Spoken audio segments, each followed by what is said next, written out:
राधा वल्लभ श्री हरिवंश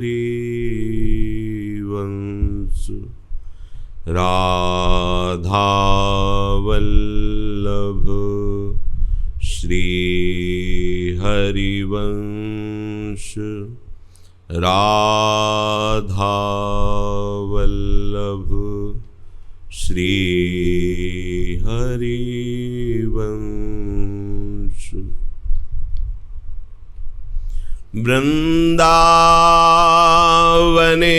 वृन्दावनेश्वरि तवैव पदारविन्दम्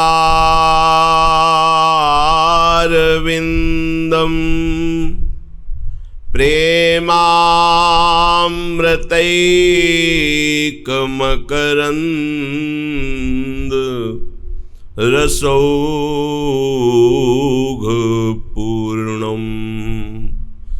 हृद्यर्पितं मधुपते स्मरतापमुग्रं निर्वापयत्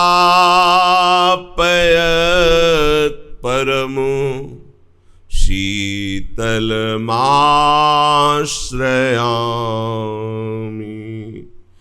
निर्वापयत् परमो शीतलमाश्रयामि।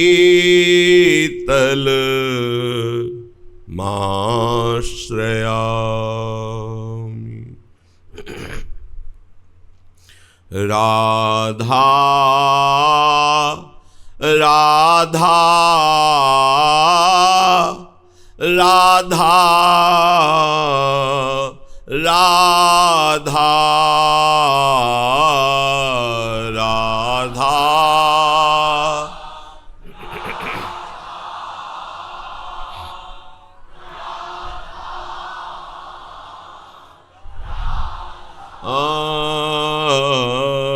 राधा राधा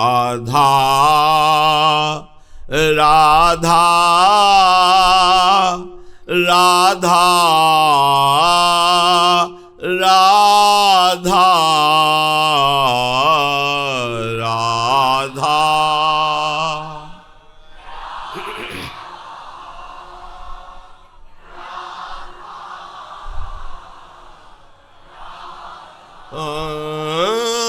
राधा राधा राधा राधा राधा जय हो।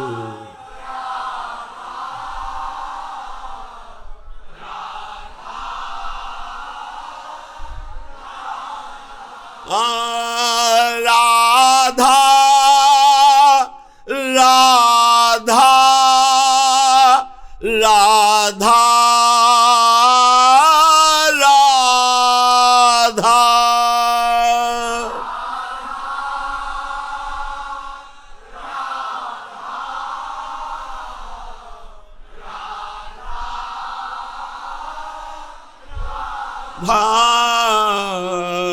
राधा राधा राधा राधा राधा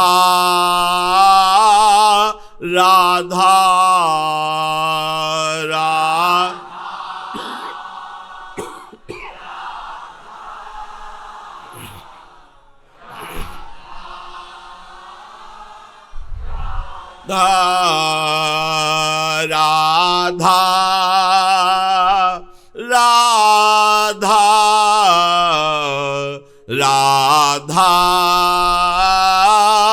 राधा राधा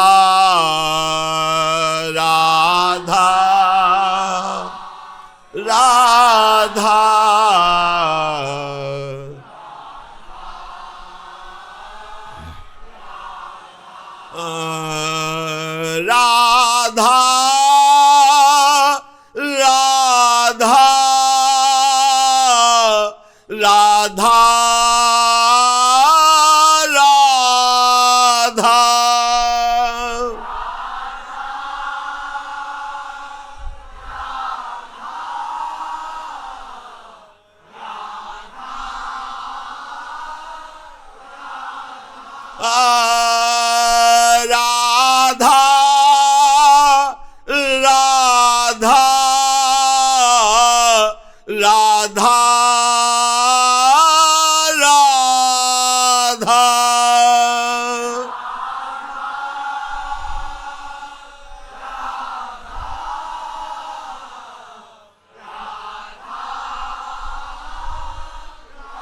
राधा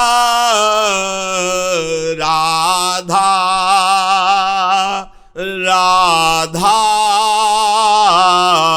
राधा राधा राधा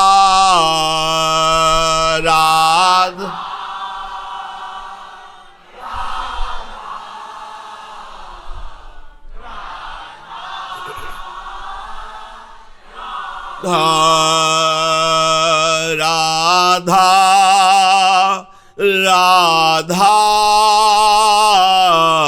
राधा राधा राधा राधा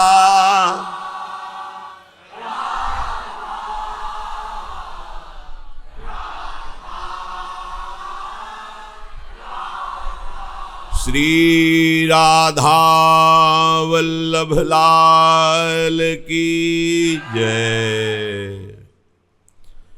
परम सच्चिदानंद घन आनंद समुद्र, प्रेम समुद्र, ज्ञान वैराग्य भक्ति ऐश्वर्य अनंत शक्तियों के स्वामी प्रभु श्री कृष्णचंद्र जी अर्जुन जी को निमित्त बनाकर ऐसा अमृत में उपदेश कर रहे हैं। श्रद्धा विश्वास के साथ यदि श्रवण किया जाए, मनन किया जाए और आचरण में उतारा जाए, अपनी धारणा बना ली जाए, तो इस देह में रहते हुए भी वो विदेह हो जाए।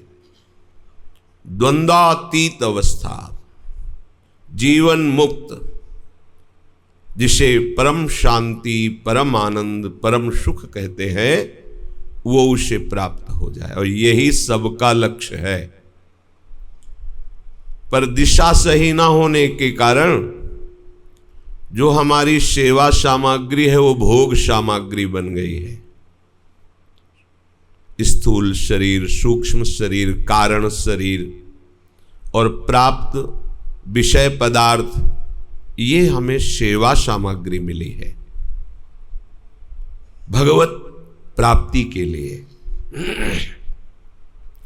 पर दिशा गलत होने के कारण, अर्थात देहाभिमान अविद्या होने के कारण हम इसके कर्ता और भोक्ता बन गए और इसका परिणाम हुआ बार बार जन्म, बार बार मरण, नाना प्रकार के द्वंद्वों में, दुखों में, अशांति में, क्लेश में पिसना। प्रभु उपदेश कर रहे हैं कि अनासक्त हो करके भगवत प्रीत्यर्थ यदि कर्म किए जाएं तो वो कर्म कर्म नहीं रह जाते, वो योग बन जाता है। जो स्वसुख वांछा से शुभ या अशुभ कर्म किए जाते हैं उनका फल भोगना पड़ता है। अवश्यमेव भोक्तव्यम कृतम कर्म शुभाशुभम। और जो कर्म प्रभु के लिए या भगवत स्वरूप दूसरों की सेवा के लिए स्वसुख वांछा का त्याग करके तत्सुख भावना से किसी के प्रति भी किया हुआ वो कर्म भगवत योग बन जाता है।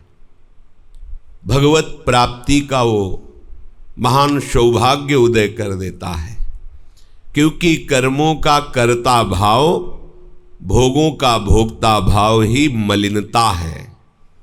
जहाँ ये कर्तत्व भोक्तत्व भाव मिटा तो जो अपना स्वरूप है वो प्रकाशित हो जाता है। जो भगवदा आनंद है उसको कहीं किसी क्रिया से पैदा नहीं होना, वो है, पर वो ढका है मलिनता के कारण। मलिनता, मैं ये करता हूं, मैंने ये किया, मैं ये करूंगा, मैं ये भोगता हूं, मैंने ये भोगा, मैं ये भोगूंगा, ये मलिनता है। जब तक ये रहेगी तब तक भगवत तत्व का ज्ञान, भगवत चरणारविंद में प्रेम, ये दोनों नहीं हो सकते। केवल बातें बनाई जा सकती हैं, शास्त्र पढ़ के सुनाया जा सकता है, पर ना तत्वबोध होगा और ना भगवत प्रेम। अब क्रिया बहुत हुई और वो योग नहीं बना, तो ऐसे ही समझो जैसे भूसी बहुत कूटी पर चावल खाने को नहीं मिला। ऐसे ही यदि हमारी ये मलिनता नहीं मिटेगी तो मनुष्य जन्म भूसी की तरह व्यर्थ हो जाएगा। बहुत क्रियाओं में लगे हुए हैं लोग, रात दिन चिंतित हैं, शोकित हैं, कैसे धन एकत्रित हो, कैसे भोग सामग्री एकत्रित हो और मैं सुखी हो जाऊं, कैसा भ्रम है। और भगवान कह रहे हैं कि भोगों में शांति नहीं, त्यागाच्छांतरनंतरम, त्याग के अंतर में ही तुम्हें शांति का अनुभव होगा। भोग संग्रह से अशांति बढ़ेगी। ये दुख योनयः, जितने भी भोग संग्रह है ये सब दुख योनया, दुख प्रकट करने वाले, पर अज्ञान के कारण हमें भगवान के शब्द सुनाई देते हुए भी सुनने में नहीं आ रहे, समझने में नहीं आ रहे। फिर भगवान ने एक बहुत सरल उपाय बताया, बहुत सरल, केवल इसे समझना है। भगवान ने कहा कि जितने भी तुम कर्म करते हो वो सब मेरे को अर्पित कर दो। लेकिन कर्म कौन से? उनका अध्यात्म चेतसा, जो विवेक के द्वारा किए जाते हैं। विवेक के द्वारा कभी भोग नहीं भोगा जाता। भोग भोगने की चेष्टा होती ही अविवेक से है।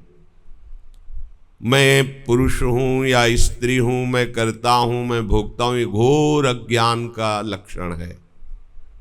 ये विवेक का लक्षण नहीं है। विवेक जागृत होते ही मोह का, ज्ञान का नाश हो जाता है। अब उससे जो भी कर्म होंगे वो शास्त्र सम्मत होंगे। कहीं भी निषेधात्मक क्रिया उससे नहीं होने वाली, जिसके अंदर विवेक जागृत हो गया है। बुद्धिमानी तो बहुत है पर विवेक नहीं है। विवेक ही अध्यात्म मार्ग में चलाता है, विवेक ही अध्यात्म उन्नति करता है और विवेक ही भगवत स्वरूप का अनुभव करा देता है। वही विशुद्ध तत्वबोध बन जाता है। तो विवेक के द्वारा, विवेक कहाँ प्राप्त होता है? संतों के संग से, सत्संग से। बिन सत्संग विवेक ना हो। अब विवेक के द्वारा जो भी कार्य किए जाएं वो भगवद अर्पित कर दिए जाएं। सीधा सरल मार्ग कर्म बंधन से छूटने का। जो भी समर्पित कर दिया गया उस पे हमारा अधिकार नहीं है। आपके पास जो भी है, पीछे चर्चा हुई थी, मम ही मृत्यु है और नमम ही अमृतत्व है। ये मेरा, ये मेरा, ये मेरा, ये मैंने किया, ये मैं, ये मृत्यु है। मैं मेरा मेरा। नमम, ना तन मेरा, ना ये मन मेरा, ना धन मेरा, ना ये व्यवहार मेरा।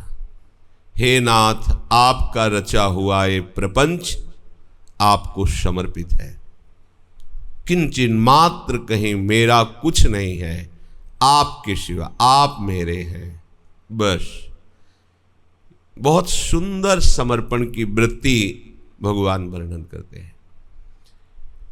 विवेक के द्वारा किए हुए सारे कर्म मुझे अर्पित कर दो। सर्वेषु यत् करोषु, जो भी करो।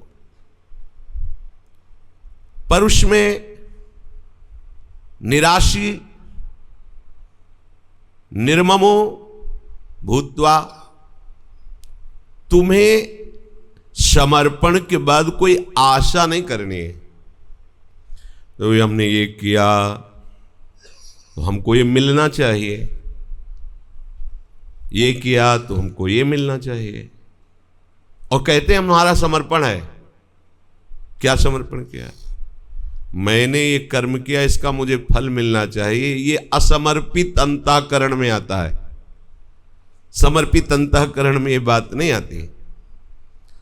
समर्पित अंतःकरण में आता है मेरे को इस सब का फल, परम फल मिला कि प्रभु मेरे हैं, ये मुझे पता चल गया।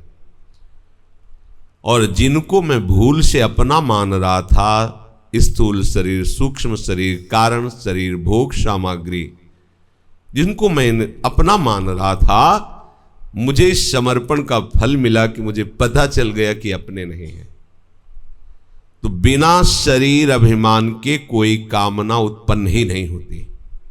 स्वरूप में कामना कभी हो ही नहीं सकती और शरीराभिमानी कभी निष्काम हो ही नहीं सकता। शरीर का संबंध त्यागे बिना कोई कामना रहित नहीं हो सकता।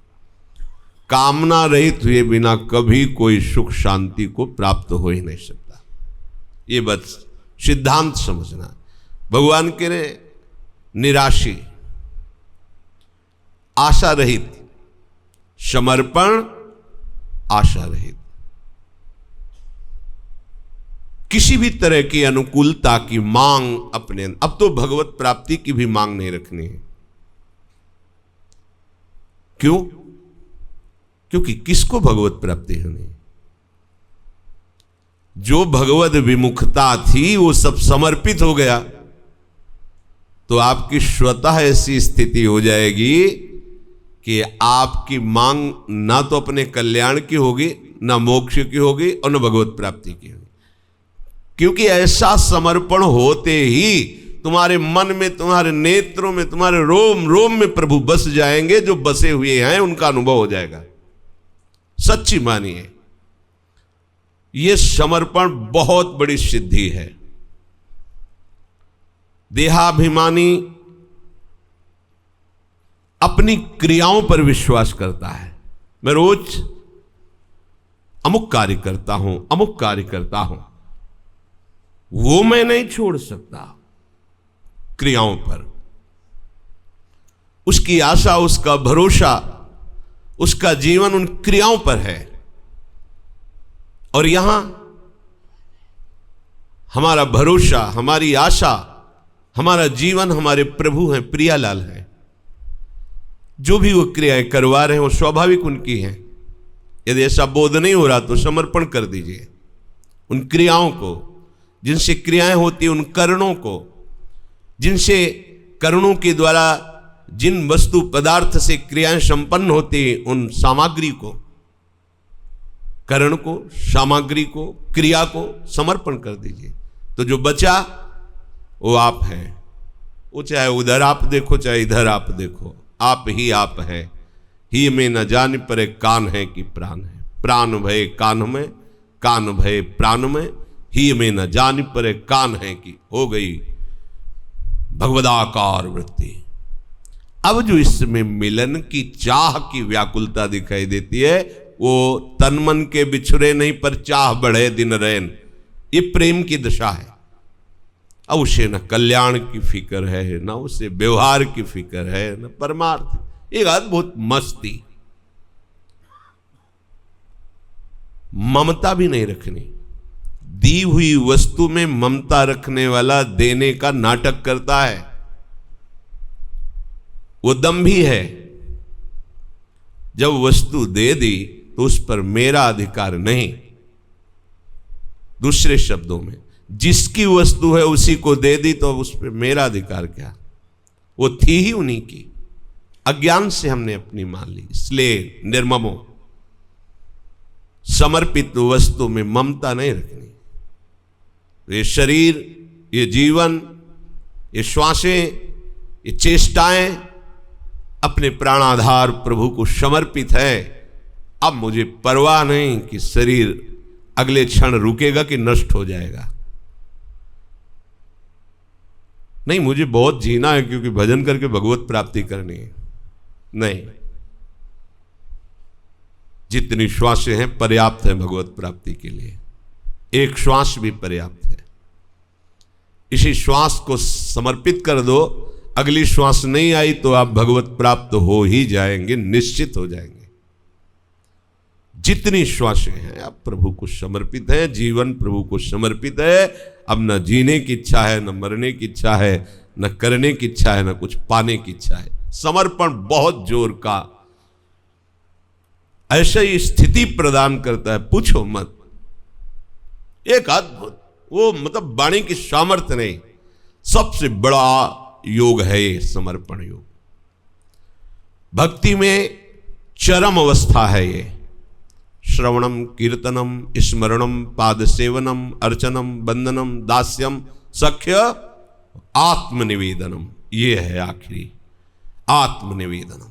वृंदावन नित्य विहार रस की भक्ति यहां से प्रारंभ होती है, आत्मनिवेदनम से। प्रियालाल को रिझाने के लिए सबसे पहले आत्मनिवेदन करो। बिगड़ी जन्म अनेक की अबहीं सुधरे आज होई राम को। पहले तुम अपने महत्व को, अपने अस्तित्व को, अपनी चेष्टाओं को समर्पित कर दीजिए। हम ये देखते हैं कि साधक में क्रिया पर बहुत भरोसा है, क्रिया पर बहुत, ये क्रियाएं चाहे जितनी शुभ हो, इनमें इतनी सामर्थ्य नहीं है कि हमें भगवत साक्षात्कार करा सके। समर्पण में फिर जो करा रहे हैं वो उनकी बात है, मैं कर नहीं रहा हूं, वो प्रभु करा रहे हैं। हमें जो अनुभव हुआ, हमें जो भगवदानंद मिला, हमें जो दिव्यता का, वो हमारे प्रभु की कृपा से हुआ है, हमारी किसी क्रिया से नहीं। ऐसा उपासक अनुभव करता है, तभी वो अत्यंत दैन्य कृपा रस में डूबता चला जाता है। और जहां सूक्ष्म भाव भी ये रहता है कि देखो मैंने ये त्याग किया, मैंने ये तप किया, मैंने ये व्रत किया, मैंने ये अमुक किया, तो उसका फल ये दिव्यता, तो दिव्यता भी परिवर्तनशील और नाशवान ही होगी। किसी भी क्रिया का फल अविनाशी नहीं होता, क्योंकि करण परिवर्तनशील, पदार्थ परिवर्तनशील, क्रियाएं परिवर्तनशील, नष्ट होने वाली, तो ये अविनाशी फल कैसे पैदा कर सकते हैं? कहीं भी आज तक शास्त्रों में पाया गया है तो प्रभु की कृपा से प्रभु की प्राप्ति पाई गई है। ये रहस्य जल्दी समझ में नहीं आता। यह रहस्य रघुनाथ कर बेगी न जाने कोए, जो जाने रघुपति कृपा तो सपने हूं मोह न होए। भटकना पड़ता है, बिना भगवत प्रेमी महात्माओं के आश्रय के भटकना पड़ता है। भटकते भटकते कभी करुणा निधान की कृपा हो जाती है, भगवत प्रेमी महात्माओं का संग मिल जाता है और ये रहस्य समझ में आ जाता है। ये रहस्य आत्मनिवेदनम, समर्पण। विगत ज्वर, निराशी, निर्ममो और विगत ज्वर। अब तुम्हें कोई भी संताप, ताप, समर्पित वस्तु की अनुकूलता प्रतिकूलता में, लाभ हानि में, मान अपमान में, निंदा स्तुति में बिल्कुल नहीं होना चाहिए, क्योंकि वो मान अपमान, निंदा स्तुति तुम्हारा नहीं हो रहा है। तुम्हारा जो कुछ है वो सब समर्पित हो चुका है।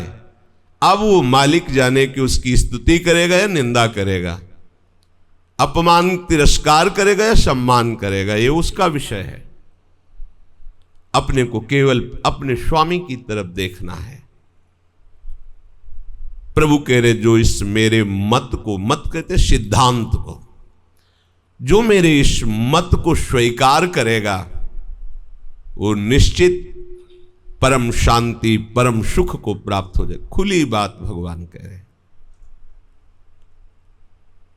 यह सत्य विषय है कि आपके पास जो कुछ है वो प्रभु का दिया हुआ है। ये सत्य बात है कि प्रभु की दी हुई वस्तु के तुम स्वामी बन रहे हो, इसलिए कर्तृत्व भोक्तत्व भाव दृढ़ हो रहा, तुम्हारी दुर्गति निश्चित हो रही। प्रभु की वस्तु को प्रभु को समर्पित करके प्रभुमय हो जाओ, जीवन मुक्त अभी हो जाओगे, विदेह मुक्त हो जाओगे, देह में रहते हुए भी विदेह हो जाओगे। ऐसा नहीं कि शरीर छूटने पर विदेह होगे। अभी अनुभव होने लगेगा आपको कि ये यंत्रवत चेष्टाएं केवल प्रभु के द्वारा प्रेरित होकर हो रही। मैं कहीं संकल्प नहीं करता, मैं कहीं करता नहीं हूं, ये तो प्रभु की प्रेरणा से, प्रभु स्वयं अपनी शक्ति से वो करवा रहे। ये बहुत बड़ा बंधन है। इसी बंधन को काटने के लिए महात्मा जन बड़े बड़े तपों का अनुष्ठान करते, तब उनको ये बातें ज्ञान में आती है। सत्संग की इसी के लिए दुर्लभता और महिमा देखी गई कि जो सैकड़ों वर्ष साधना पे अनुभव होता है वो 1 मिनट में बता देते हैं, 1 मिनट में। पर हमारी महत्व बुद्धि न होने के कारण वो शब्द ऊपर ऊपर निकल जाता है। यदि उसे हम स्वीकार कर ले तो सैकड़ों वर्ष की तपस्या का फल मिल गया।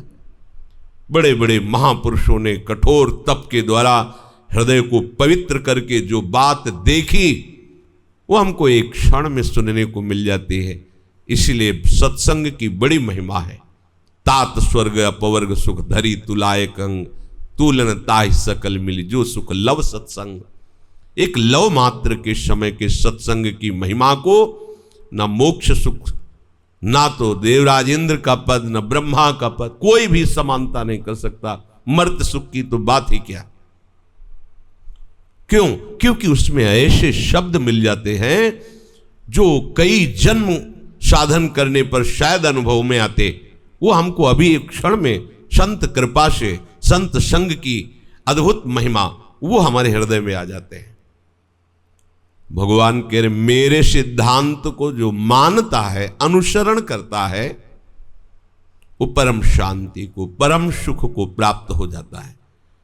और यदि मेरी बात, मेरे मत को नहीं मानेगा, ये त्वे तदभ्य श्रूयन्तो नानुतिष्ठन्ति मे मतम सर्वज्ञान विमूढ़ांस तान विद्धि नष्टान चेतसः। ये जो अभी वर्णन किया, अगर इस बात को आप नहीं मानते हैं, नहीं समझते हैं, ये भगवान का मत है, किसी व्यक्ति का मत नहीं है। भाई आपका अनुभव है, हम क्यों विश्वास करें? आपका अनुभव। लेकिन ये उनकी बात है जो सबके प्रिय है, जो सबके प्रियतम है, जो सबकी आत्मा है, जो सबके गुरु है, वो बोल रहे हैं। इनकी बात पर पूर्ण श्रद्धा और विश्वास करके हमें चलना ही, अगर नहीं चलेंगे तो स्वयं भगवान कहे जो मेरे इस मत का अनुसरण नहीं करेगा, मेरी बात नहीं मानेगा, वो नष्ट हुआ ही है। नष्ट हो जाएगा नहीं, वो नष्ट हुआ ही है। भगवत भाव में दोष दृष्टि अज्ञान के कारण होते हैं। लो भगवान कह रहे सारे भोग हमें समर्पित कर दो, जीवन समर्पित कर दो, क्रियाएं समर्पित कर दो, तो हमारा क्या रह गया? कैसे फुसला के बोल रहे। इसीलिए जो सुजान संत जन होते वो कभी ये नहीं कहते, वो ये कहते भगवान को समर्पित करो, क्योंकि उसकी दोष दृष्टि न हो जाए। लोग कह रहे हैं हमारी आज्ञा का पालन करो, हमें सब कुछ समर्पित कर दो, हम बड़ी मस्ती में मौज में रहे हो, तुम भूखे मरो। दोष दृष्टि करने में देर थोड़ी लगती है। जहां श्रद्धा होती है वहीं बगल में खड़ी है अश्रद्धा, जहां गुण है बगले में खड़ा है दोष, जहां स्तुति हो रही वहीं पास में ही निंदा करने वाला खड़ा है। कब वो स्फुरित हो जाए? जहां सुमति है वहीं पड़ोस में ही, बिल्कुल बगल में ही कुमति बैठी हुई है। वो तो भगवत साक्षात्कार के बाद ये द्वंद्व खत्म हो जाते हैं। कई बार उपासक को ऐसा लगता है कि सब कुछ समर्पित कर दिया। देखना हो, ये पढ़ी हुई बात कह रहे हैं यहां की छाती की, फिर भी ये विकार क्यों है, अशांति क्यों है? सुना था भगवान को जो समर्पित होता है उसका बाल बांका भी नहीं होता। हमको तो पीटा भी, गाली भी दी, अपमान भी करते। हमने क्या अपराध किया भाई? कई तरह की ऐसी बातें आती। इसमें ज्वरा, वो जलता है। भगवान आदेश कहते हैं विगत ज्वरा, तुम्हें जलना नहीं। क्यों? क्योंकि मेरी वस्तु मैं जैसे चाहूं ऐसे करूं। तो भगवान की भी तुम्हारे ऊपर इच्छा पूर्ति का सामग्री बनेगा क्या जो समर्पण किया है? नहीं। तो फिर वो हमारे साथ प्रतिकूल व्यवहार क्यों करते हैं? क्योंकि कहीं तुम्हारा राग है उसमें, उसको हटाने के लिए कर रहे हैं। एक ही औषधि है, समर्पित वस्तु में भी अपना अधिकार रखना। ये बहुत बड़ी गलती है। भगवत वस्तु को हम अपना अधिकार मानकर उसके हम स्वामी बन जाते हैं, तो इसी को नष्ट करने, वो हमें आज समझ में नहीं आता। जैसे कहा जाए तुम्हारे अंदर अभिमान है, तो आपको कि हमारे अंदर कहाँ अभिमान है? ये अभिमान ही तो बोल रहा है। ये बड़ा सूक्ष्म विषय है। तो हमारे जगत गुरु भगवान श्री कृष्ण कहीं न कहीं हमारे देह राग को, मान की चाह को मिटाने के लिए वो प्रतिकूल व्यवहार की रचना करते हैं, क्योंकि अब ये उनके अधिकार में पहुंच गया है। सुधारना अब उनका कार्य है, अपने अनुकूल बनाना उनका कार्य। इसलिए कभी भी अपने स्वामी के द्वारा किए हुए विधान पर दोष दृष्टि नहीं, ये स्वयं भगवान मना कर रहे हैं। असूयंतो, दोष दृष्टि मत करना। यदि दोष दृष्टि कर लिया और इसका अनुष्ठान नहीं किया जो भगवान उपदेश कर रहे, तो भगवान कह रहे वो अविवेकी अज्ञानी मनुष्य है और उसका पतन, उसका नाश निश्चित है, निश्चित है। और है ही, खुली बात देख लीजिए, जब तक कर्तृत्व भोक्तत्व भाव देहाभिमान है तब तक हमारी दुर्गति निश्चित है। हमारी चेतना लुप्त हो गई, आध्यात्मिक चेतना। किससे? भोगों से। बिल्कुल पशु की तरह जीवन हो रहा है। जो मनावे सो खाओ, जो मनावे सो करो, कहीं शास्त्र आज्ञा नहीं, कहीं गुरुजनों की आज्ञा नहीं, एक नाटक मात्र जीवन हो रहा है। इसलिए भगवान कह रहे अचेतसा, जो मेरी बात नहीं मानेंगे, मेरी आज्ञा नहीं मानेंगे, वो कौन लोग होंगे? बोले अचेतसा, जिनके अंदर विवेक नहीं है। किनके अंदर विवेक नहीं है? जो ये बहिर्मुख बुद्धि रखते हैं, सांसारिक क्रियाओं में, सांसारिक भोगों में, सांसारिक संपत्तियों में। मैंने इतना कमा कर मकान बना लिया, पता है मैं इंजीनियर हूं, मैं अमुक डिपार्टमेंट में सबसे बड़ा अधिकारी हूं, मैं अमुक अमुक अमुक अमुक अमुक, ऐसे। ये बहिर्मुखता है।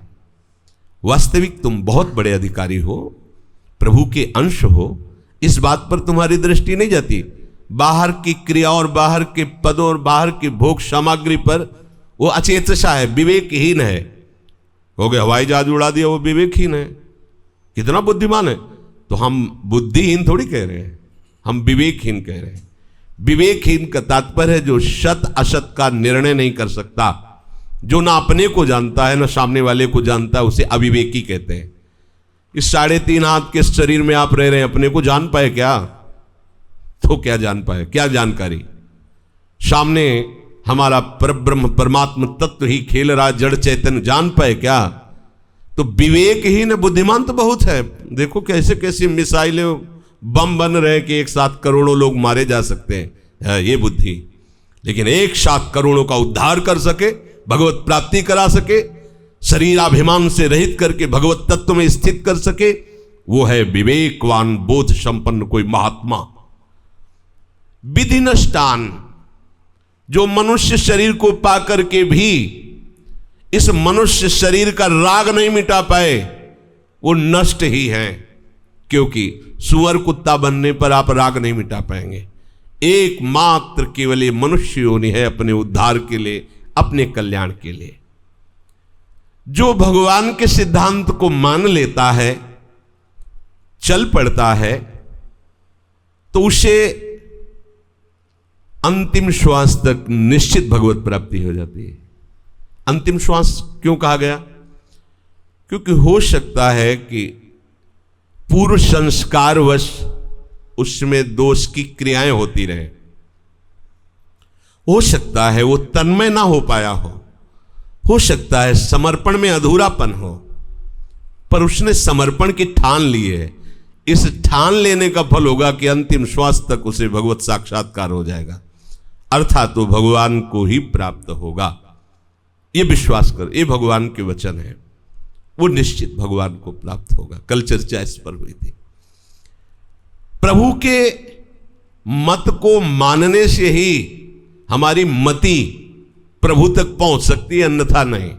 ऐसी दुरंत माया है, बड़े बड़ों का पतन करा देती है। गुणमयी ये माया ज्ञानी नाम अपि चेतांश देवी भगवती हिसा बलादाकृष्य मोहाय महामाया प्रेक्षति। बलात् बड़े बड़े ज्ञानियों के चित्त को भी अपहृत कर ले, उसे कहते माया। ज्ञानी नाम अपि चेतांसी, चेतसा, उनकी बुद्धि को, उनके विवेक का हरण कर ले, ऐसी थोड़ी माया है। यदि भगवान के मत का अनुसरण करोगी तो मति भगवान में होगी, तो वो तुम्हारी गति सुरक्षित है। नहीं तो ये शिव विरंच का मोहई को है बपुरान, बेचारा और कौन हो सकता है। जब इतने बड़े बड़े ईश्वर कोटि के महापुरुषों का भी ये माया आकर्षण करके अपने में चाहे एक सेकंड के लिए ही रमा दे, तो बहुत बड़ी बात हो गई। लेकिन जो भगवत चरणारविंद का पूर्ण आश्रित है, केवल भगवत चरणारविंद, न कोई ज्ञान, न कोई योग, न कोई सांख्य, न कोई व्रत, न कोई नियम, हो सब रहे लेकिन भरोसा केवल एक भरोसो, एक बल, एक आस, उससे कोई गिरा नहीं सकता, उसका पतन नहीं हो सकता। नामे भक्ता प्रणश्यति। प्रभु कह रहे मेरे पर विश्वास करो, कि ये बहुत प्यार से कह रहे, बहुत करुणा से कह रहे। ये इनके स्वभाव का जब तक आप परिचय नहीं प्राप्त करोगे तब तक आप कहीं न कहीं दोष कर लोगे। बहुत करुणामय स्वभाव है। स्वभाव को ही जान करके उमा जी से भगवान शिव कह रहे हो, उमा राम स्वभाव जे जाना तो ताई भजन तज भाव नाना। हमारे प्रभु का इतना करुणामय स्वभाव है। प्रभु को देखो एक सुभाई, क्या अति गंभीर उदार उदधि हरि जान शिरोमणि राय। प्रभु को देखो एक शुभाय, तिनका सो अपने जन को, तिनका सो अपने जन को गुण मानत मेरु समान।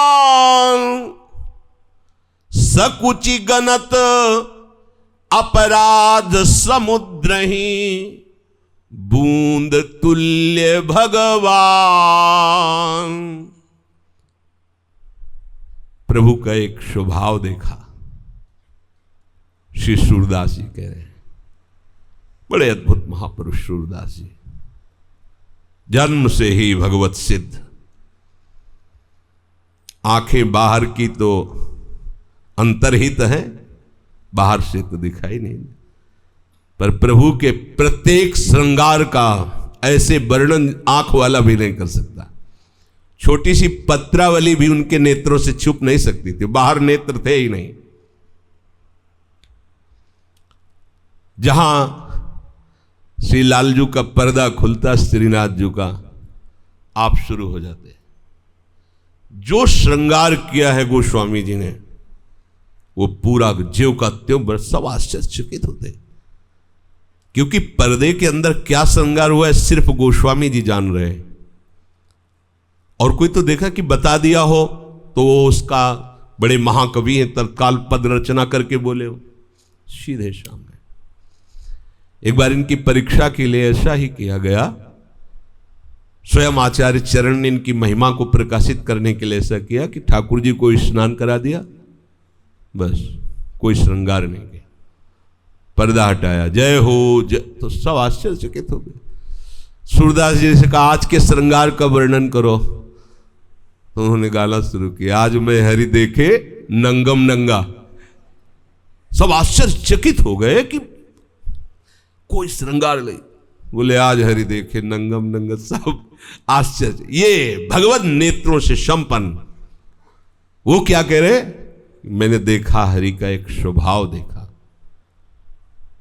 प्राय जिन जिन को इस स्वभाव का परिचय हुआ निहाल हो गए। बोले बहुत गंभीर प्रभु है, अथाह समुद्र की तरह। आज तक वेद भी था नहीं पा पाए, ऋषि मुनियों की तो बात क्या, क्योंकि कोई भी ऋषि मुनि वेद सिद्धांत के मनन से ही महात्मा हुआ है। वेद भी नेति नेति कह करके मौन धारण कर लेते हैं। उदारता के समुद्र है, अति उदार भी सुंदर। युगल सरकार उदारता के समुद्र है। और जान शिरोमणि राय इतने सुजान हैं कि एक छोटी वृत्ति भी जहां उदय होती है उसके पहले वो जानते हैं हमारे अंदर क्या भाव है।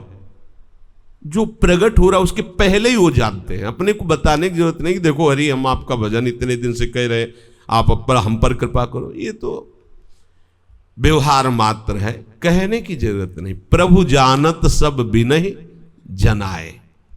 वो बहुत सुजान है, वो जानेंगे आपको कैसे कैसे आनंद में डूबना, वो जानते। हम नहीं जानते कि हम कैसे आनंद में डूबेंगे। देखो स्वभाव, देखो निहाल हो जाओगे। अगर स्वभाव, इनके स्वभाव को पकड़ लिया ना तो निहाल हो जाओगे।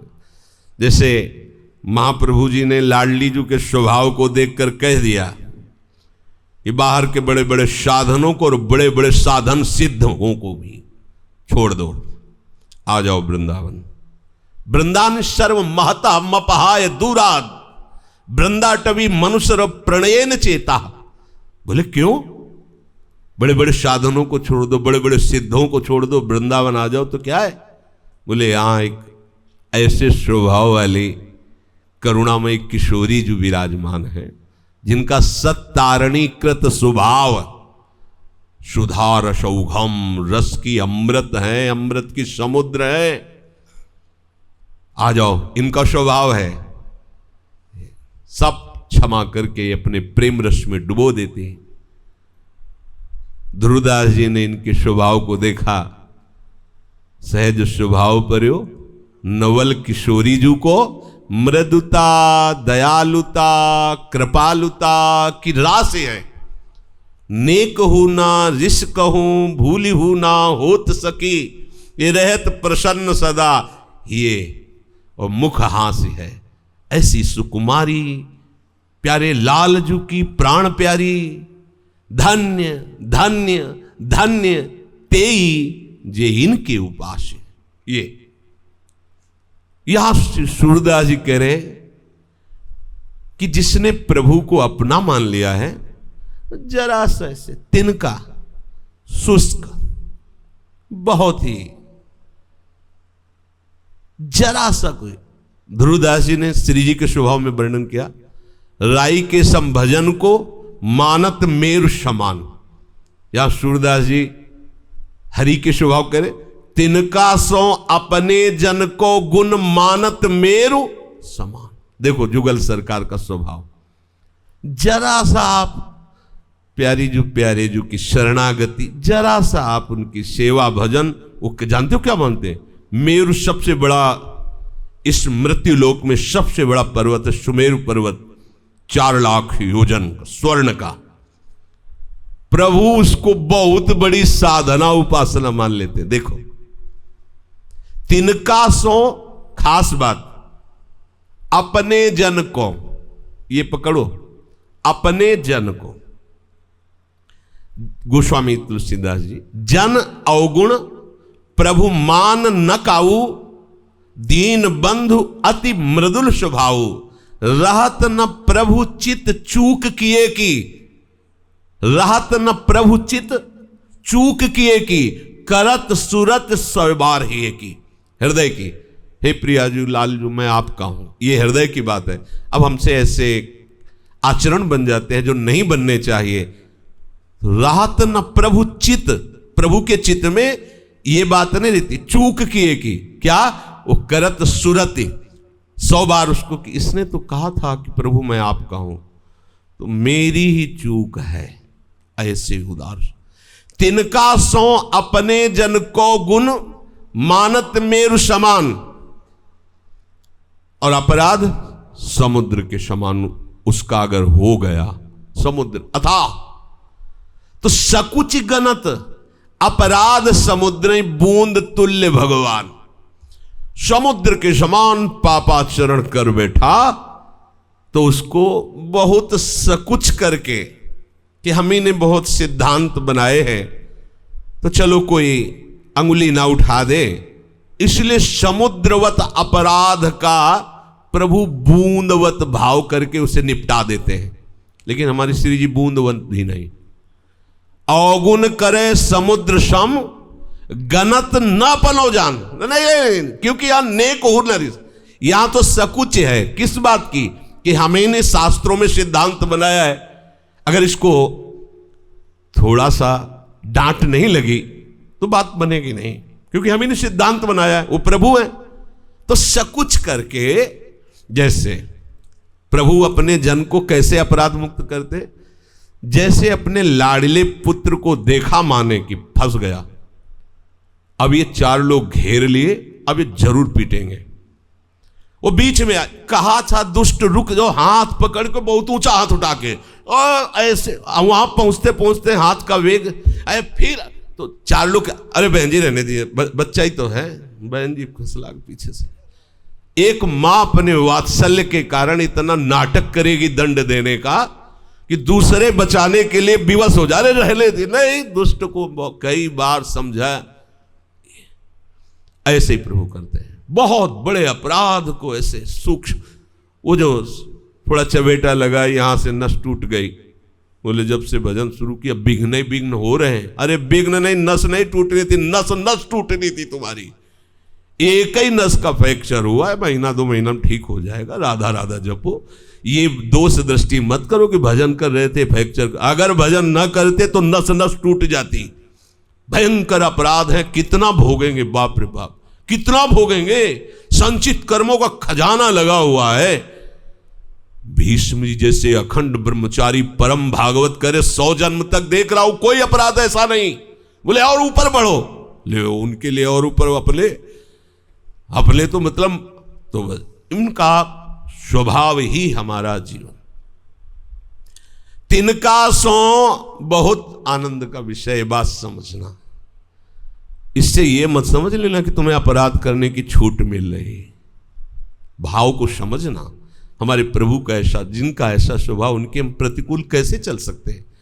देखो, प्रेम का स्वरूप ही होता है कि जिससे प्यार किया जाता है उससे उसकी प्रतिकूलता तो हो ही नहीं सकती, स्वप्न में नहीं हो सकती, और उसमें दोष दृष्टि नहीं हो सकती।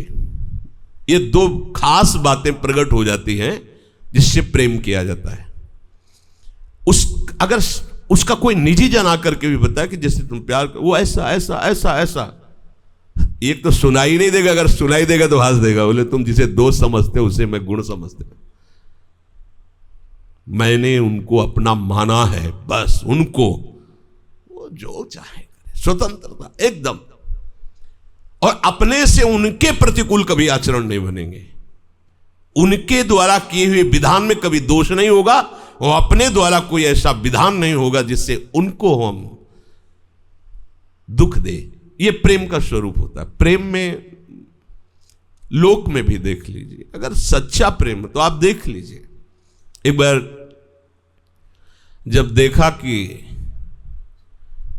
मजनू के नाम की भीड़ लग गई, लैला बहुत धनी घर की थी, राजकुमारी ही थी, तो जब उसको पता लगा कि मिलने के लिए बड़ी बाधाएं हैं और मजनू हमारे अनुराग में बावरा बना डूल रहा है, तो उन्होंने दुकानों में अपने पर्सनल जनों से जाकर के कि जितना हिसाब होगा हम तुम्हें सब भिजवा देंगे, कभी भी किसी भी दुकान में अगर मजनू तो उसे पवा देना, जो पाना चाहे वो। बस बड़ी अनुराग की महिमा है। गलत जगह हो जाता है तो निंदनीय राग बन जाता है, काम बन जाता है, और जब प्रभु में होता है तो ये अनुराग हो जाता है। जब ये अन्य लोगों को पता चली तो हजारों मजनू तैयार हो गए, आधा किलो रबड़ी देना, हाँ लैला अब पा रहे, क्योंकि भाई फ्री खा ले को, वहां तो दुकानदारों की लिस्ट पर तुमका इतना मजनू कैसे खा सकता है? बोले तो हजारों मजनू हो गए, अब तुम्हारा असली मजनू कौन पहचान? बोले नहीं, असली मजनू को पहचानने में थोड़ी देर लगती। बोलो कि अमुक जगह कल लैला स्वयं आ रही मजनू से मिलने के लिए, तो ऐसे उनको दर्शन भी नहीं कर पाते थे राजा, तो हजारों इकट्ठा हो गए। मैं मजनू में चाकू निकाली, कटोरा रखा, बोले मजनू का हृदय का खून चाहिए हमें। जो रबड़ी खाने वाले मजनू थे पीछे के खून देने वाले मजनू तो एक ही कोई होते, कोई हजारों थोड़ी होते हैं। जो कहो हरिवंश रस बिरलो समझनहार, एक दो ही जो पाइए खोजी सब। जो असली मजनू था, एक सेकंड नहीं लगा, सब को पीछे करके, और जितने आगे थे सब पीछे हो गए, वो आगे।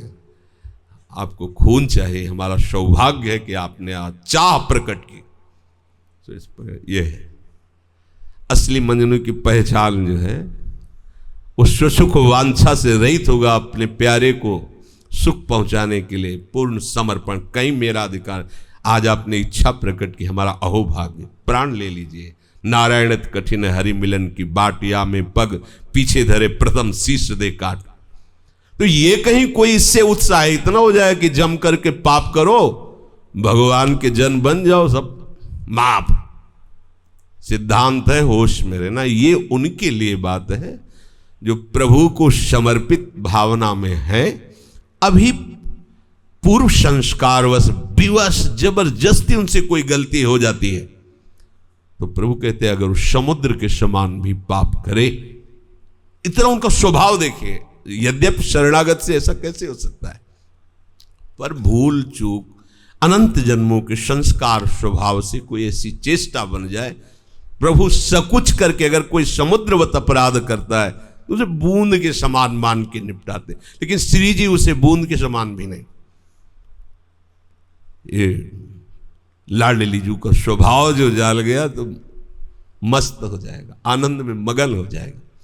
नेक ओनर इस सरकार को तो कभी कभी गुस्सा आ जाती है कि तुम इतना दुलार किया, इतना समझाया, इतना संतों का संग दिया, फिर भी तुम्हारे मनमानी आचरणों पर कोई फर्क नहीं पड़ा।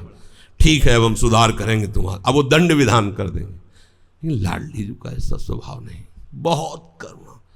जैसे पिता होता है ना, कभी कभी नाराज भी हो जाता है। वात्सल समुद्र लाडली जो हमारी स्वामिनी जो नेक हुनर इसको भूले हुनर। बोलो ऐसी लाडली जू के विरुद्ध आचरण कैसे हो सकता है शरणागत? ऐसी प्यारी जू पर कोई अंगुली उठावे कि श्री जी का शरणागत है? ऐसा कोई भी श्री जी का शरणागत है ऐसा कैसे कर सकता है कि जो हमें इतना प्यार करने वाले, इतना दुलार करने वाले, उन स्वामिनी जी का नाम लेकर के कोई अंगुली उठावे? ये श्री जी के शरणागत, देखो जरा ये ऐसा। लेकिन हमारे प्रभु का तो स्वभाव ऐसा ही है कि समुद्रवत अपराध करने वाले को भी बुंदवत मानते हैं, और तिनका के समान भजन करने वाले को सुमेरु पर्वत के समान मानते हैं। आगे की बात बहुत मंगलमयी, आनंदमयी। बदन प्रसन्न कमल सन्मुख हुए, देखत हो हरि जैसे विमुख भय, अकृपा न निमिष हूं, फिर चितयो तो तैसे। आहा, कह रहे कि ये बदन प्रसन्न, जो इनका बदन कमल है, मुख कमल है, ये सदैव प्रसन्न रहता है। अगर हम सन्मुख हैं, संपूर्ण सही आचरण चल रहे हैं, प्रभु का मुखारविंद करुणा करते हुए अपनापन, प्रसन्नता, वात्सल्यता दिखाई देते हैं। पर बोले यदि कहीं कुसंग से वो भटक जाए और ऐसे प्रभु से विमुख हो जाए, छोड़ दे, तो बोले प्रभु में कोई परिवर्तन नहीं होने वाला। प्रभु वैसे ही उसको प्यार, एक बार शरण ले ली ना, एक बार, फिर उनका स्वभाव, फिर जब घूम के देखा विमुख हो गया, भटक गया, अपराध कर बैठा, फिर जब लौट के तो प्रभु की तरफ देखा, वैसे ही दुलार, वैसे ही अपनापन, वैसा ही कृपा, कभी प्रभु ने अकृपा नहीं की। विमुख भये अकृपा न निमिष हूं, देखत हो। जिधर देखो कहीं उनको ये नहीं पाया गया कि ये हमसे तो विमुख होकर के हमारी आज्ञा का उल्लंघन करके मनमानी आचरण किया, अब इसको वो कृपा नहीं, ऐसा नहीं किया। जैसे एक उदाहरण में सत्संग में कई बार बताया, श्री जगन्नाथ जी के श्रीअंग सेवी हो जाता है, कभी कभी कुसंग से पतन हो जाता है, तो वो वैश्यागामी हो गए।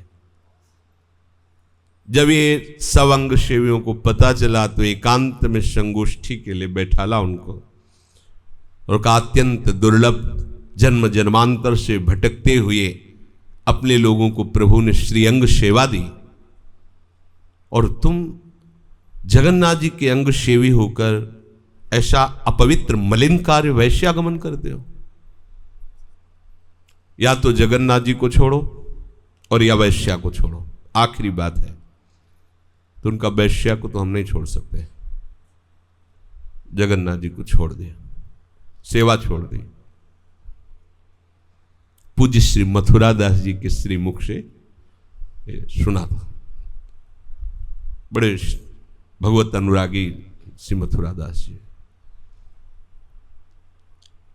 अब जब उनका अंतिम समय आया, ये स्वभाव प्रभु का, तो जब उनका शरीर छूटा तो जगन्नाथ जी ने अपने प्रधान सेवक को स्वप्न में आदेश किया, उनका शरीर छूट गया है, जाओ और वैसी ही उनकी अंत्येष्टि क्रिया करो जैसे हमारे अंग सेवी की होती।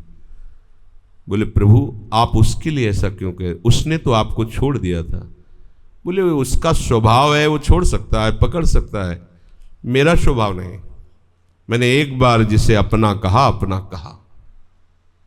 ये मेरे स्वभाव में नहीं है कि एक बार जिसे पकड़ लिया फिर छोड़ दूं, ये मेरे स्वभाव में नहीं। जाओ ऐसा करो जाकर। जो प्रभु के स्वभाव को जान जाएगा, तभी महादेव जी कह रहे ताई भजन तज भावना। विमुख भय, वो प्रभु से विमुख हो गया, छोड़ दिया प्रभु को। अकृपा न निमिष हूं, पलक झपकने के समय को निमिष कहते। प्रभु इतने समय के लिए भी उस पर अकृपा नहीं करते। फिर चितयो तो तैसे, जब फिर प्रभु की तरफ देखा तो वैसे ही दुलार, वैसे ही शरणागत का पोषण, वैसे। और बात, तुलसीदास जी, नरसिंह मेहता जी, मीरा जी, ये जो बड़े बड़े सिद्ध परिकर हुए हैं, इन्होंने देखा है। सच्ची मानिए, यदि आप प्रभु के लिए एकांत में रो रहे हैं, वो एकांत सभा में भी हो सकता है, उस समय आपकी दृष्टि में केवल प्रभु हैं तो आप एकांत ही हैं। अगर किसी के दिखाने के निमित्त आपको कोई और अंदर बात चल रही हो, प्रसंग वसात रो दिए और ये लगा कि भाई भक्ति का प्रसंग चल रहा है और ये रो रहा है, भगत है और चार लोग, ये तो दंभ है, नाटक है।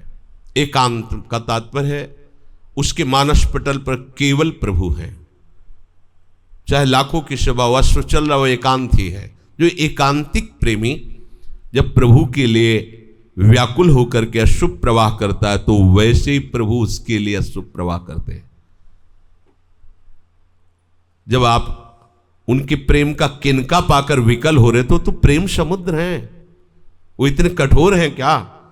तो भक्त विरह कातर, ये भक्त विरह कातर। अगर भक्त भगवान के ध्यान में निमग्न रहता है तो भगवान भक्त के ध्यान में निमग्न रहते हैं।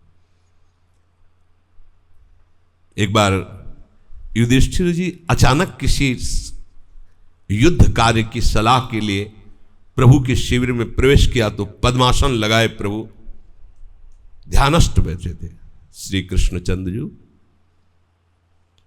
युधिष्ठिर जी शांत भाव से खड़े, प्रभु का थोड़ी देर में ध्यान छूटा तो युधिष्ठिर जी कैसे आगमन हुआ? बोले तो बात हम बाद में बताएंगे, अभी तक जो हमने ब्रह्म ऋषियों से, महापुरुषों से, शास्त्रों से जाना है कि आप स्वयं पर ब्रह्म परमात्मा हैं। सब ऋषि मुनि सब शास्त्र सिद्धांत आपका ही अनुसरण करते, आपका ही, आप किसका ध्यान कर रहे थे? तो उनका सरशैया में पड़े हुए भीष्म हमारा तन्मयता पूर्वक ध्यान कर रहे हैं, इसलिए मैं उनका ध्यान कर रहा हूं। अगर भक्त भगवान के लिए रोता है तो ये रोना ही आया उन्हीं से है। उसके हृदय में जो करुणा और आनंद है वो प्रभु आ चुके हैं करुणा और आनंद में। भक्त विरह कातर, ये जल्दी समझ में शब्द नहीं आएगा। भक्त का भगवत चरणारविंद की तरफ विरह कितना है ये तो दिखाई देगा, लेकिन प्रभु का आपके प्रति कितना प्रेम है ये दिखाना चाहे तो आप देख सकते हो, नहीं देख सकते। जहां मेरा भक्त चरण रखे वहां रखूं मैं हाथ, पीछे पीछे मैं फिरूं कभी न छाड़ू साथ, भक्तन पाछे यो फिरत जियो बछरा संगाए। उनको कैसे, वो तो महाप्रेमी है। भक्त विरह कातर करुणा में डोलत पाछे लागे, सूरदास ऐसे स्वामी को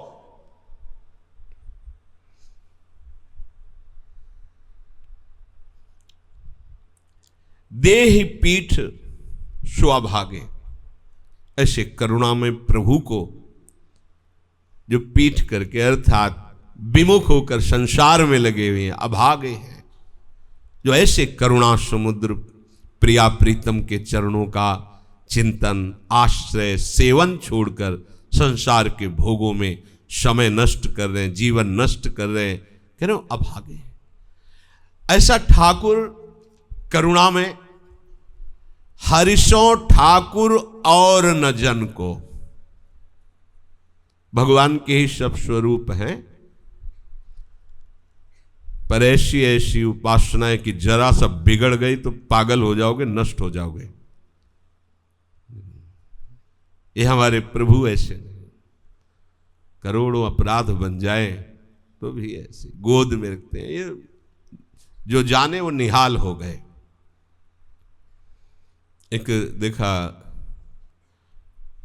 कानपुर जिले में श्यामर झाल नाम का एक नगर है, उसमें वो दैवी शक्ति को अधीन कर, उनका नाम भीमसेन था, बलवान भी थे, तो दैवी शक्ति को अधीन करने के लिए उन्होंने एकांत में उपासना करते थे।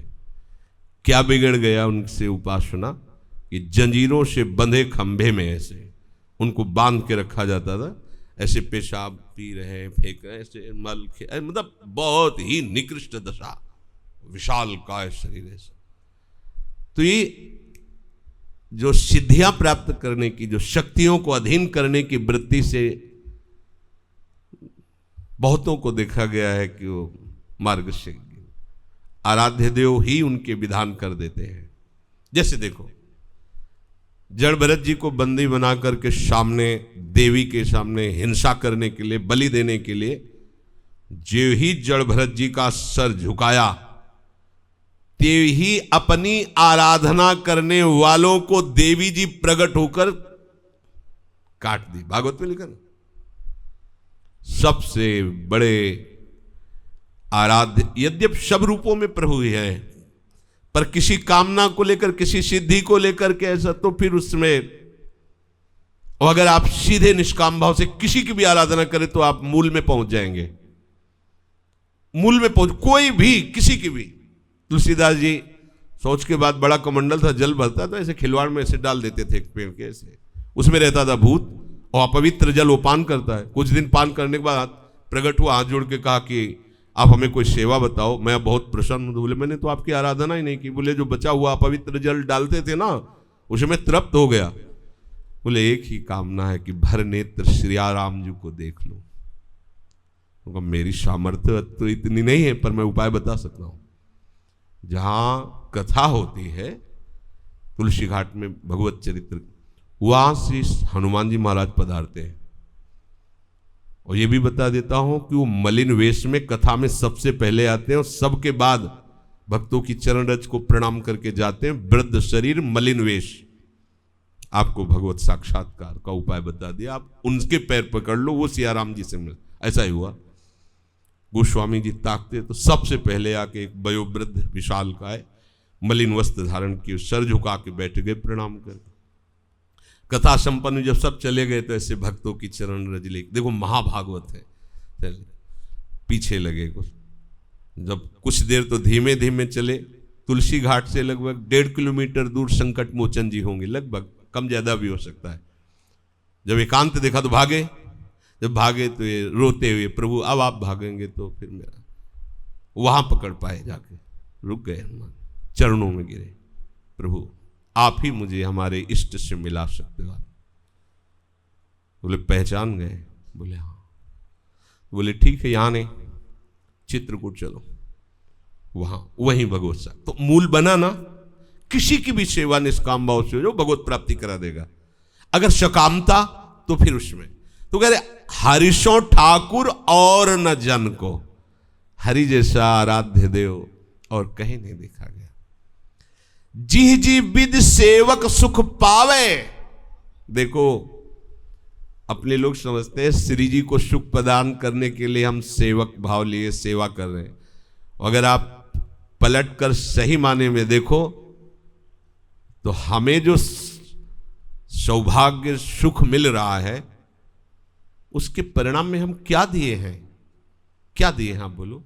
दिव्य वृंदावन धाम का वास, सुबह से लेकर शयन तक महारानी जी की 8 समय परिचर्या, नाम कीर्तन, वाणी गायन, एक सीमा में रख करके अपनी उपासना की परिपक्वता प्रदान करना, ये जो हमारी सोच भी नहीं वो हमें मिल रहा है। भोजन, वस्त्र, वास, इसी के लिए बड़ी बड़ी नौकरी, देश विदेश लोग मारे घूम रहे हैं। तो ये पता नहीं चलता कि हमारी सेवा हो रही कि हम उनकी सेवा कर रहे हैं। जिह जिह विधि सेवक सुख पावे, तिह विधि राखत मन को। देखो हमारे प्रभु का स्वभाव, हरिशो ठाकुर और न जन को। विश्वास कीजिए, इसीलिए निश्चिंत हो जाना चाहिए। भोजन के लिए, वस्त्र के लिए, वास के लिए, साधना के लिए, सिद्धि के लिए, किसी के लिए हमें चिंता नहीं करनी। पोषण भरन न चिंत कराई, श्री हरिवंश विभो विलसाई, वृंदावन की माधुरी। भुगते देहि न जाचहि, पोषण भरन न चिंत कराए। भूख भय भोजन जो उदर को, तृषा तोय पट तन को। ये ठेका है उनका, ये उनका है। अब आप अगर चिंता करते हो इस वस्तु, आज ये मिल जाए, आज धिक्कार तुम्हारी शरणागति को। स्वामी जैसा विधान करेंगे उसी में जथा लाभ संतोष सदा, काहू सो कछ न चाहूंगो। वो जो पहनावे, जो पवावे, जैसे रखें और जो स्थिति दें, हम राजी हैं उसी में जिसमें उसकी रजा है। जोई जोई प्यारो करे, सोई मोई भावे। भूख भय भोजन जो उदर को, तृषा तोय पट तन को। लगो फिरत सुरभि ज्यों सुत संग, औचट गुण ग्रह बन को। चाहे वो जहां रहे भक्त, जैसे बछड़े के पीछे गाय, ऐसे प्रभु भक्तन पाछे यो फिरत ज्यो बछड़ा संग गाय। परम उदार चतुर चिंतामणि, कोटि कुबेर निधन को। वही निधनी जब प्रभु को अपना धन मान लिया तो प्रभु के बड़े उदार हैं और वो चतुर हैं। कैसे इसको सुख पहुंचे पूरा विधान जानते हैं। और चिंतामणि है, जो भक्त चिंतन करता है वैसी व्यवस्था कर देते हैं। लेकिन धन्य है उस भक्त को जो भगवान की व्यवस्था में रहता, अपने चिंतन का पूरा समय केवल प्रभु के लिए, अपने लिए नहीं। अपने लिए कुछ भी चिंतन नहीं करना, ये खाने को मिल जाए, रहने को मिल जाए, ये सिद्धि मिल जाए, भूमिका मिल जाए, नहीं जरूरत। आप जो भूमिका दो, आप जो स्थिति दो, आप जो जैसे, आप तो हम आपके हैं बस। हमारा केवल कार्य है जो भगवान का आदेश है, अनन्यस चिंतयन्तो माम, बस। प्रिया प्रीतम का नाम कीर्तन, गुण कीर्तन, सेवा, उनका चिंतन, बस। कह रहे करोड़ों कुबेर जिनके सेवक हैं करोड़ों ब्रह्मांडों में, वो अपने जन को इतना महान बना देते हैं। राखत है जन की प्रतिज्ञा। प्रभु ऐसे महामहिम है कि अपनो प्रण विसार भगत को पूरो प्रण निभाओ। जाचक जाचूं कहे तो बेचे से बिक जाऊं। कोई जान ले प्रभु को तो निहाल हो जाएगा। भीष्म जी कहते हैं कि मां गंगा का पुत्र नहीं कहूंगा यदि तुमसे अस्त्र न गा दूं। मैं शांतनु सुत नहीं कहूंगा, गंगा पुत्र नहीं कहूंगा। तुमने हमारी प्रतिज्ञा को टालने की कोशिश की।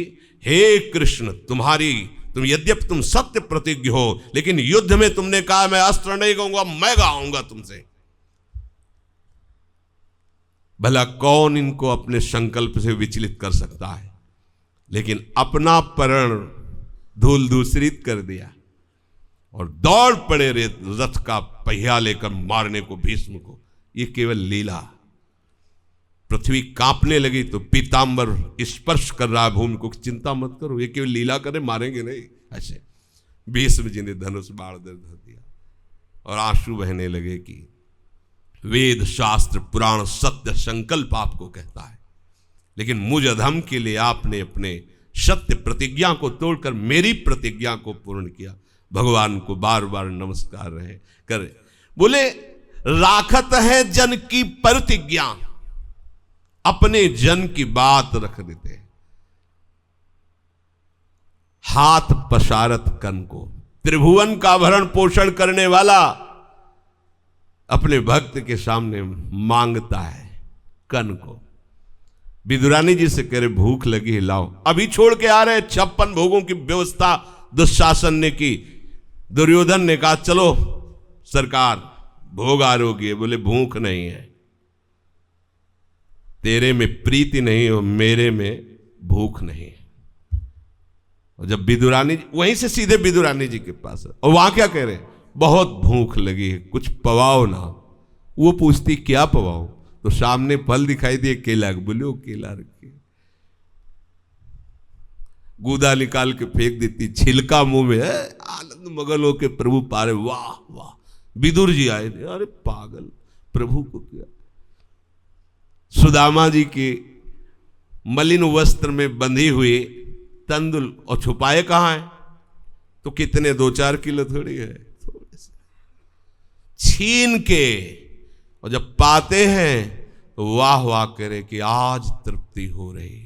क्योंकि प्रेम से सने हुए, दैन्यता से सने हुए वो चावल भी नहीं है, तंडुल है, टुकड़े छोटे छोटे जो पछोरे जाएं वो आगे निकलते हैं। बहुत स्वाद है, बहुत तृप्ति। रुक्मिणी जी आश्चर्यचकित होती, इतने राजभोग व्यवस्था द्वारिकाधीश को लगते हैं और आज तक वाह नहीं कहा कन को। क्योंकि वो भक्त है, प्रेमी है और दैन्य है, ये खास बात है। हाथ पसारत कन को, संकट परे तुरत उठी धावत। ये देखा है महोबा से हमको, जैसे मान लो टिकट दी भी तो अब इतनी बहिर्मुखता थोड़ी कि क्या क्या लिखा है सब जेब में डाल लिया, झोली में डाल लिया। उसने प्रणाम किया और वो जो फर्स्ट क्लास सीट होती है, जो भी वातानुकूलित कक्ष क्या ऐसे, उसमें बैठा लिया।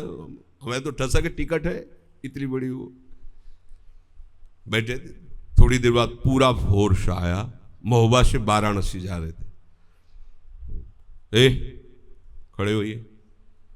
तो उसमें नवीन अवस्था ऐसे खड़े, टिकट झोली में लिए हुई थे, कमंडल झोली।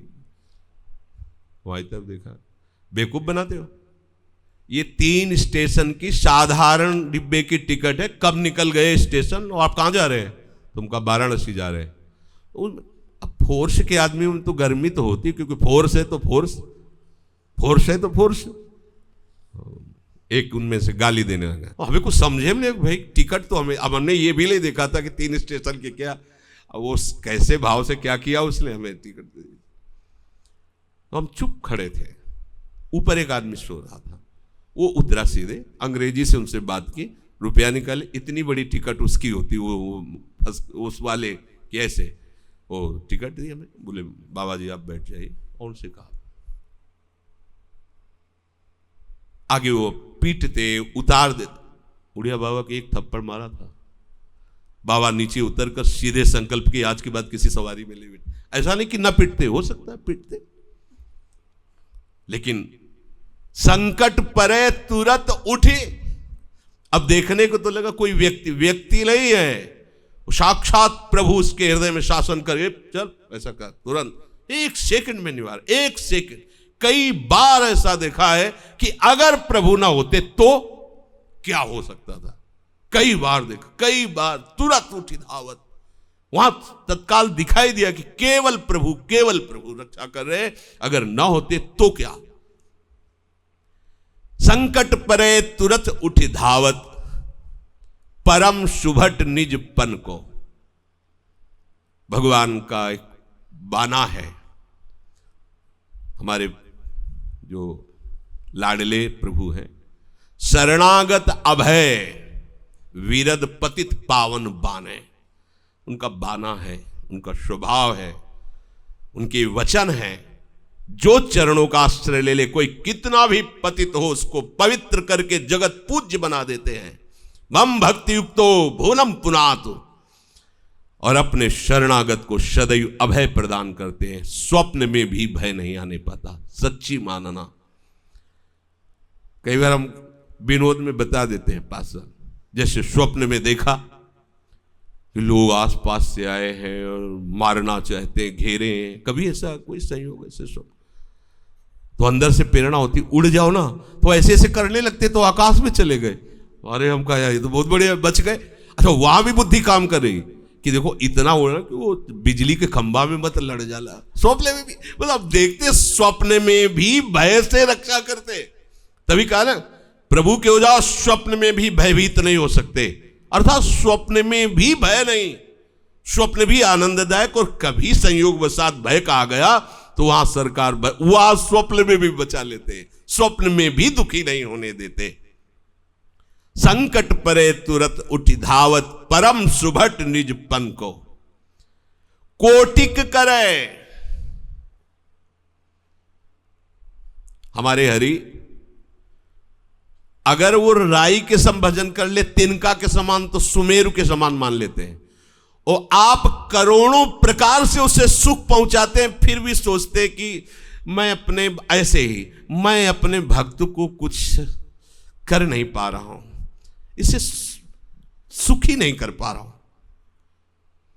10 बार खोपड़ी काटने पर लंका मिली थी, शीश देने पर महादेव जी ने लंका को।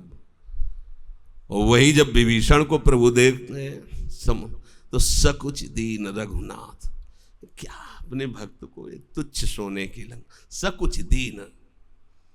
भगवान का जो स्वभाव है, बोले कोटि करें, वो एक नहीं माने, करोड़ों प्रकार से अपने भक्त को सुख पहुंचाने की चेष्टा करते, फिर भी अंदर से सकुचते रहते। इतने बड़े हैं ना, इतने महान, कि मैं इसके सामने क्या हूं। ये जो मेरे को प्यार करता है, ये जो मेरे प्रति समर्पण किए, ये जो मेरे लिए त्याग करके विकारों के कष्ट को, अपमान को, निंदा को सहा, मैं इसके लिए क्या। द्वारिकापुरी जैसी सुदामापुरी बना दी, फिर भी प्रभु दैन नहीं है। कहीं ऐसा नहीं कि जाओ मैंने तुम्हारे लिए व्यवस्था कर दी। कोटि करें, एक नहीं माने, ऐसे हमारे प्रभु। अगर आप जान गए कि हमारे ठाकुर कैसे, हमारे प्रियालाल कैसे, अब किसको हम देखें, किसकी तरफ देखें, किसको अपना माने, किससे हम आशा करें, किसका हम बल रखें। सीधे तो भगवान कह रहे हैं, जो मेरे मत को नहीं मानेगा वो नष्ट हुआ ही समझो, पतित हो जाएगा। तो अपने प्रभु की बात माननी है, अपने द्वारा जो भी चेष्टाएं हों, अपना तन मन प्राण प्रभु का ही था, इसलिए प्रभु का ही है, ये मानकर उनको समर्पित करते हैं, और इसका परिणाम मिलेगा, आप जीवन मुक्त हो जाएंगे, आप आनंद मगन हो जाएंगे। आपको जो सुख चाहिए ना, जिसकी खोज विषयों में कर रहे हो, उसका समुद्र मिल जाएगा। आपको जो शांति चाहिए ना, परम शांति, परम शांति, कहीं किसी भी द्वंद्व का प्रवेश नहीं होगा। शेष चर्चा आगे। श्री राधा वल्लभ लाल।